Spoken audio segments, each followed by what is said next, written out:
এরা দুইজন বান্ধবী গল্প করার সময় হঠাৎ মেয়েটির স্বামী সাইকেল নিয়ে সেখানে আসে। এরপর মেয়েটি সাইকেলের পেছনে উঠতে চাইলে তার বান্ধবী তাকে থামায় আর বলে, তোর স্বামী কি এই ভাঙ্গা সাইকেল নিয়ে ঘোরাফেরা করে? এটাই কি তোর স্বামী?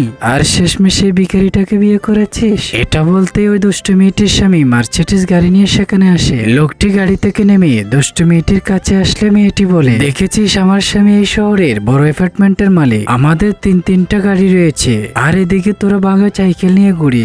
এক কাজ কর, তোর স্বামীকে আমাদের কোম্পানিতে দারোয়ান হিসেবে জয়েন করতে বল। এতে একটা ভালো মাইনে পাবি, তাতে তোদের সংসার ভালো চলবে। এই বললে লোকটি বলে, আমরা যে অবস্থাতে আছি তাতে আমরা ভালো আছি, এ নিয়ে আপনাদের না ভাবলেই চলবে। এটা শুনলে তারা দুজন হাসাহাসি করতে থাকে। একটু পর লোকটির অ্যাসিস্ট্যান্ট প্রোডাক্টস রিভিউ করতে আসে। এরপর বন্ধুরা কি হয় সেটি দেখার আগে তুমি যদি তোমার মাকে সত্যিকারে ভালোবেসে থাকো, ভিডিওতে লাইক দিয়ে চ্যানেলটি সাবস্ক্রাইব করো আর কমেন্ট করে জানাও তুমি কোন ক্লাসে পড়ো। তা দেখে